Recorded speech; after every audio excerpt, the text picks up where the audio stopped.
그리기 전에 먼저 내가 그리고자 하는 물건의 구조를 먼저 생각을 해주셔야 되거든요.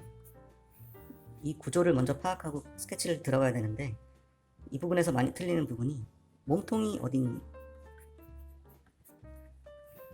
몸통에 해당되는 부분이 뭐고 어떤 가지에 해당되는 부분이 뭔지 그 부분을 먼저 분석을 하시고 그림을 그려나가는 게 중요해요. 예를 들어서 이런 컵을 그린다. 이런 손잡이부터 그리는 사람들이 있어요. 그쵸? 근데 손잡이가 없다고 생각해 보세요. 이건 약간 변형된 원기둥입니다. 어떻게 돌려도 양쪽이 똑같은 원기둥이죠. 얘를 먼저 그려야 되죠. 얘를 먼저 그리고 적당한 곳에 손잡이를 그리는데 이 뿌리부터 이렇게 뽑아 나오면서 그림을 그리는 거예요. 분위기도 마찬가지로 몸통을 먼저 그리고 그 다음에 뽑아 나오면서 그리는 거죠. 이게 왜 문제가 되냐면 내가 이런 식으로 구도를 잡았어요. 근데 이 부분을 내가 먼저 묘사를 하는데 너무 약간 크게 그렸어.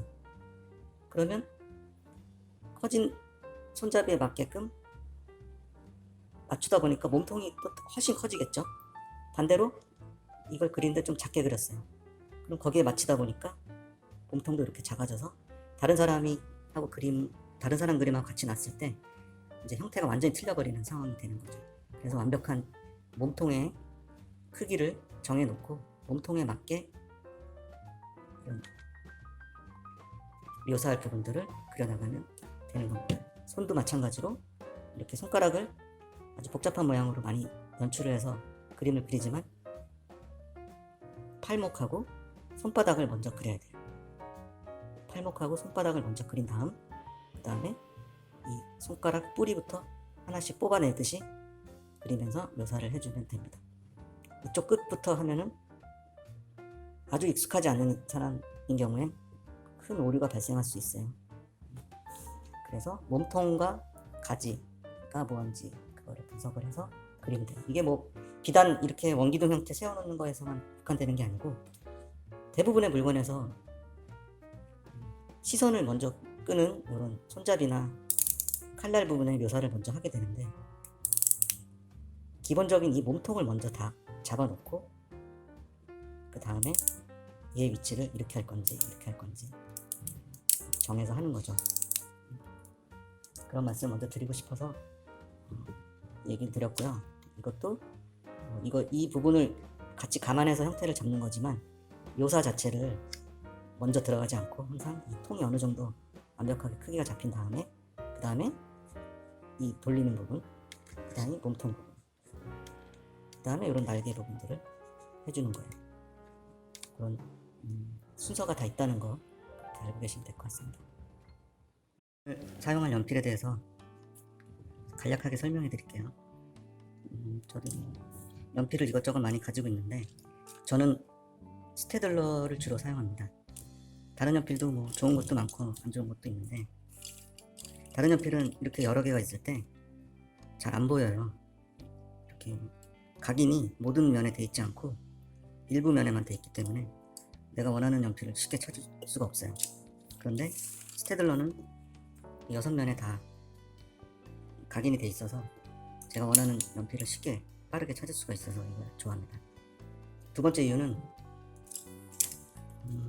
연필이 스테들러 같은 경우는 총 22자루 정도가 있거든요. 진하기별로.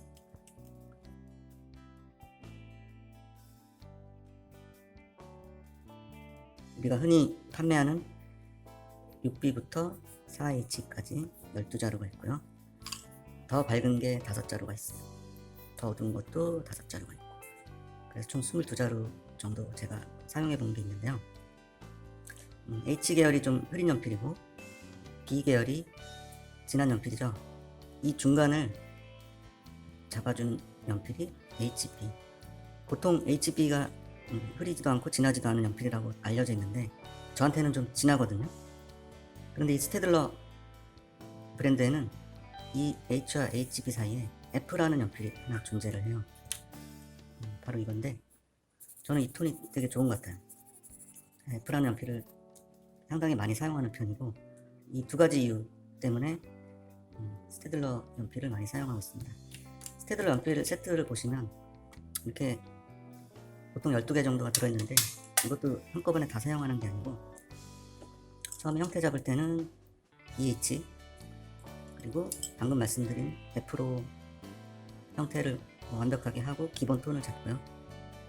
2B나 3B 정도로 진한 부분이랑 묘사 같은 것을 마무리합니다. 그리고 이 세 가지 연필로 한 70% 정도 진행이 됐을 때 더 진한 연필들을 가지고 어두운 부분 좀 강조해 주고요. 더 흐린 연필로 또 밝은 부분이나 또 세밀한 부분들 표현해 주고, 주로 자기한테 맞는 연필 한 서너 개 정도를 가지고 시작을 하다가 다른 연필로 마무리를 하는 게 좋을 것 같아요. 지우개는 말랑말랑한 거, 딱딱한 거. 딱딱한 지우개는 날카로운 면이나 세밀한 부분을 해야 되기 때문에 항상 이렇게 좀 각이 살아 있어야 돼요. 그래서 통으로 쓰지 않고 잘라서 씁니다. 잘라서 이렇게 모서리를 사용해서 좀 쓰고, 말랑말랑한 거는 외곽을 지우거나 전체적인 톤을 조절할 때 쓰기 때문에 이건 통으로 쓰고, 그래서 그림 그릴 때 처음 필요한 거는 연필 자기한테 맞는 거 한 3자루 4자루 정도, 그리고 딱딱한 지우개, 말랑한 지우개, 칼, 이런 식으로 재료를 준비했습니다.